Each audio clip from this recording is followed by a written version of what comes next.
ഇന്ത്യയും അമേരിക്കയും തമ്മിൽ വ്യാപാര കരാർ ഉണ്ടായതിൽ ഏറ്റവും അധികം സന്തോഷിക്കുന്നത് ഈ അമേരിക്കയിൽ ജീവിക്കുന്ന ഇന്ത്യക്കാരായിരിക്കും. കാരണം നമ്മളെ സംബന്ധിച്ചിടത്തോളം ഇന്ത്യ നമ്മുടെ പെറ്റമ്മയാണ്, അമേരിക്ക നമ്മുടെ പോറ്റമ്മയാണ്. രണ്ടിനെയും നമുക്ക് ഉപേക്ഷിക്കാൻ പറ്റില്ല. രണ്ടും തമ്മിലൊരു ഭിന്നതയുണ്ടാവുക, ഒരു പ്രശ്നമുണ്ടാവുക എന്ന് പറയുന്നത് നമ്മളെല്ലാം ഹൃദയവേദനയിൽ ആഴ്ത്തും. അപ്പോൾ അതിനൊരു പരിഹാരം കണ്ടിരിക്കുന്നു. അപ്പം ഇന്ത്യ അമേരിക്കയ്ക്ക് മുന്നിൽ മുട്ടുകുത്തിയെന്ന് ചിലർ പറയുന്നു.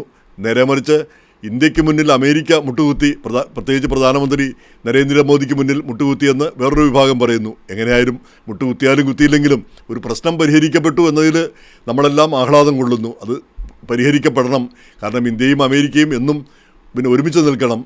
ഒരേ ആശയങ്ങൾ പേർന്ന രണ്ട് രാജ്യങ്ങൾ, അതുപോലെ തന്നെ ധാരാളം ഇന്ത്യക്കാർ ഇവിടെ ജീവിക്കുന്ന ഒരു രാജ്യം. ആ നിലയിൽ ആ ബന്ധം കൂടുതൽ മെച്ചപ്പെടുകയാണ് വേണ്ടത് എന്നാണ് നമ്മളെല്ലാം ആഗ്രഹിക്കുന്നത്. അപ്പോൾ ഇതിൽ ഈ കരാറനുസരിച്ച് 50% നിന്ന് താരിഫ് 18% കുറച്ചു.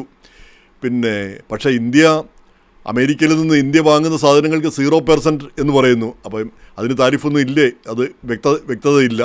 അതുപോലെ തന്നെ ഈ അമേരിക്കയിൽ നിന്ന് കൂടുതൽ സാധനങ്ങൾ വാങ്ങും, വെനസ്വേലയിൽ നിന്ന് എണ്ണ വാങ്ങും, റഷ്യയിൽ നിന്നുള്ള എണ്ണ വാങ്ങില്ല. അമേരിക്കയിൽ നിന്നുള്ള അഗ്രികൾച്ചറൽ പ്രോഡക്ട്സ് വാങ്ങും. ഇതൊക്കെയാണ് കരാറിൽ പറയുന്നത്. അപ്പോൾ അഗ്രികൾച്ചറൽ പ്രോഡക്ട്സ് ഇവിടെ നിന്ന് വാങ്ങിയാൽ അത് ഇന്ത്യയെ എങ്ങനെ ബാധിക്കും എന്ന് വ്യക്തമല്ല. പക്ഷേ അതിനൊരു കുഴപ്പമില്ല എന്നാണ് മന്ത്രി പീയൂഷ് ഗോയൽ പറഞ്ഞിരിക്കുന്നത്. അതെല്ലാം വ്യക്തമായിട്ട് കൃത്യമായിട്ട് ആണ് തീരുമാനമെടുത്തിരിക്കുന്നതെന്ന്. എന്തായാലും ഇന്ത്യക്ക് ദോഷകരമായ ഒരു കാര്യം തീരുമാനം ഉണ്ടാകാനായിട്ട് ഇപ്പോഴത്തെ ഭരണകൂടം സമ്മതിക്കുമെന്ന് നമ്മൾ കരുതുന്നില്ല. അപ്പോൾ എങ്ങനെയായാലും ഒരു പ്രശ്നം ഒത്തുതീർന്നു എന്നുള്ളൊരു സമാധാനത്തിലാണ് നമ്മൾ. ആ ബന്ധം കൂടുതൽ മെച്ചപ്പെടുകയും വേണം. പക്ഷേ ഇങ്ങനെയൊക്കെ വന്നത് ഇന്ത്യ അമേരിക്ക ബന്ധത്തിൽ ഒരു വിള്ളൽ വരുത്തി എന്നുള്ള കാര്യത്തിൽ യാതൊരു സംശയവുമില്ല. അമേരിക്കയെ നമുക്ക് എത്ര കണ്ട് വിശ്വസിക്കാം. കാരണം ഇങ്ങനെ ഓരോ പ്രസിഡന്റുമാർ വരുമ്പോഴും നിലപാടുകൾ മാറ്റുകയും ഓരോ പുതിയ തീരുമാനങ്ങൾ കൊണ്ടുവരികയും ചെയ്തു കഴിഞ്ഞാൽ എത്ര കണ്ട് ആശ്രയിക്കാൻ കഴിയുമെന്നുള്ള ഇതിനെപ്പറ്റി ഒരു സന്ദേഹം ഉണ്ടാക്കാനായിട്ട് ഇതിന് കഴിഞ്ഞു. ഈ നടപടികൾക്കെല്ലാം കഴിഞ്ഞു. ഇപ്പോൾ ചൈനയെപ്പറ്റി നമ്മൾ പറയുന്നത്, ചൈന ഇന്ത്യയെ ആക്രമിച്ചതിന് ശേഷം, അത് കഴിഞ്ഞിട്ട് 1962 അതിനുശേഷം 64 വർഷം കഴിഞ്ഞിരിക്കുന്നു. പക്ഷേ നമ്മൾ ചൈനയെ ഒരിക്കലും വിശ്വസിക്കുന്നില്ല. ചൈന ഒരു ചതിയനാണെന്നുള്ളൊരു ചിന്താഗതി നമ്മുടെ മനസ്സിലെല്ലാം ഉണ്ട്. കാരണം എപ്പോൾ വേണമെങ്കിലും ഈ നിലപാട് മാറാൻ നമ്മളെ ആക്രമിക്കാം. അപ്പോൾ ആ ഒരു ചിന്താഗതി ഉണ്ടാക്കാനായിട്ട് കഴിഞ്ഞു. ആ തിരിച്ചറിവ് നമുക്ക് വന്നു.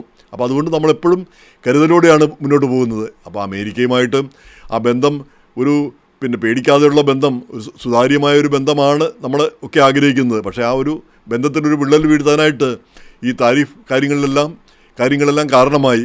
എന്തായാലും അതിനൊരു നല്ലൊരു സമാപനം ഉണ്ടായി എന്നുള്ളതാണ് നമ്മളെ ആശ്വസിപ്പിക്കുന്നത്. ഇതിൻ്റെ കൂടെ കേരളത്തിലെ ഇലക്ഷനെ പറ്റി കൂടി ഒരു 2 വാക്ക് പറഞ്ഞു കളയാം. ഇത് ചെറിയ വീഡിയോ ആയതുകൊണ്ട്.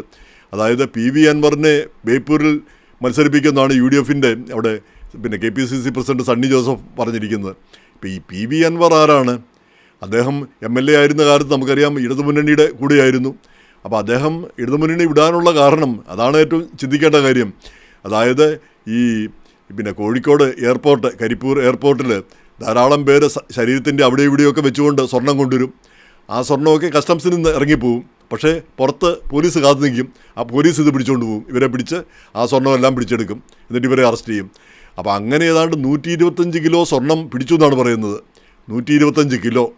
ആ 125 കിലോ പിടിച്ചുവെങ്കിൽ എത്ര കിലോ പിടിക്കാതെ പോയിട്ടുണ്ട്? അപ്പോൾ അത്രയും പിടിച്ചു. അപ്പോൾ അത് ഇങ്ങനെ പോലീസ് ഇതിൽ ഇടപെടേണ്ട കാര്യമില്ല എന്നായിരുന്നു PV അൻവറിൻ്റെ നിലപാട്. പക്ഷേ ഇടതുമുന്നണി അത് സമ്മതിച്ചില്ല. അതിൻ്റെ പേരിലാണ് അതിനെ ചൊല്ലിയോണ്ട് പിണങ്ങിയാണ് അദ്ദേഹം ഇടതുമുന്നണി വിടുന്നത്. അങ്ങനെ ഒരാളെ പിടിച്ച് കോൺഗ്രസും അദ്ദേഹം തൃണമൂൽ കോൺഗ്രസിൻ്റെയൊക്കെ സ്ഥാനാർത്ഥിയെ കോൺഗ്രസിലൊക്കെ ചേർന്നിരിക്കുന്നു. അങ്ങനെയൊക്കെ പിടിച്ച് സ്ഥാനാർത്ഥിയാക്കുന്നത് എത്ര ആശാസ്യമാണെന്ന് കോൺഗ്രസ്സൊക്കെ ഒന്ന് ആലോചിക്കുന്നത് നല്ലത് തന്നെയാണ്.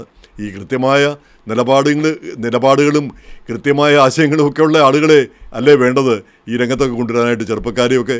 അല്ലാതെ ഇങ്ങനെയുള്ള ഈ ടൈൻറ്റഡ് ആയിട്ടുള്ള ഇങ്ങനെയുള്ള ആളുകളെ എന്തിനാണ് കൊണ്ടുവരുന്നത്? ഇപ്പം ഈ 2020 മത്സരിക്കുന്ന ആ സമയത്തും ഞാൻ അദ്ദേഹത്തിനെതിരെ, നമ്മുടെ സാബുവിനെതിരെ പറയുകയുണ്ടായി, കിറ്റക്സ് സാബുവിനെതിരെ. കാരണം അദ്ദേഹം കൊച്ചുമുതലാളി. ആ മുതലാളിമാരിങ്ങനെ പല രീതിയിൽ വരും. 2020 നിന്നും മറ്റു അത് ഇതൊക്കെ പറഞ്ഞ്. അപ്പോൾ അവരവരുടെ കച്ചവടം നോക്കി പോകട്ടെ. ഇവിടെ ഈ രാഷ്ട്രീയ കാര്യങ്ങളും ഇലക്ഷൻ കാര്യങ്ങളും ഒക്കെ ജനങ്ങൾ തീരുമാനിക്കട്ടെ. അങ്ങനെ ഒരു അവസ്ഥ വരട്ടെ. ഇപ്പം 2020 BJPയോട് ചേർന്നിരിക്കുന്നു. അപ്പോൾ അതിനെ ഇഷ്ടമില്ലാത്ത ഒരുപാട് പേർ അതിൽ നിന്ന് മാറിപ്പോവുകയും ചെയ്തിരിക്കുന്നു. അപ്പോൾ ആ 2020 എന്നുള്ള ആ പ്രസ്ഥാനം തന്നെ കെട്ടടങ്ങുന്നൊരവസ്ഥ വന്നിരിക്കുന്നു. അപ്പോൾ എന്തായാലും ഈ നിലപാടുകൾ ഉള്ളവരായിരിക്കണം സ്ഥാനാർത്ഥികൾ. ഇപ്പോൾ രാഹുൽ മാങ്കൂട്ടത്തിൽ പോലും എത്രയോ ഭേദമാണ്. ഇപ്പോൾ പെണ്ണുകേസ് എന്നൊക്കെ പറയുന്നത് അതിൻ്റെ എത്ര കണ്ട് സത്യാവസ്ഥ നമുക്കറിയാം. ബലാത്സംഗമോ അങ്ങനെയൊക്കെയുള്ള ഒരു കുറ്റകൃത്യം അവിടെ നടന്നിട്ടില്ല എങ്കിൽ, അപ്പോൾ അദ്ദേഹത്തിന് നടന്നിട്ടുണ്ടെന്ന രീതിയിലാണ് അദ്ദേഹത്തെ അറസ്റ്റ് ചെയ്യുകയും ജയിലിലാക്കുകയൊക്കെ ചെയ്തത്. എത്ര കണ്ടത് വിശ്വസിക്കാമെന്ന് എനിക്ക് അറിഞ്ഞുകൂടാ. കാരണം അതിൻ്റെ പിന്നിലെല്ലാം ആരോപണങ്ങളും പ്രത്യാരോപണങ്ങളും കാണുന്നു. എന്തായാലും പിന്നെ ചെറുപ്പക്കാരെയൊക്കെ വീഴ്ത്താനായിട്ട് ഏറ്റവും എളുപ്പമുള്ള കാര്യമാണ് ഈ പെണ്ണുകേസൊക്കെ പറഞ്ഞാൽ. നമ്മുടെ നാട്ടിൽ ഇന്നും അതാണ് ഏറ്റവും വലിയ ഒരു കുറ്റകൃത്യമായിട്ട് നമ്മുടെ നാട്ടിൽ കണക്കാക്കപ്പെടുന്നത്. മറ്റു രാജ്യങ്ങളിലൊന്നും ഇത് മൈൻഡ് ചെയ്യാറേ ഇല്ല. അതുകൂടെ ഓർത്തുകൊള്ളുക.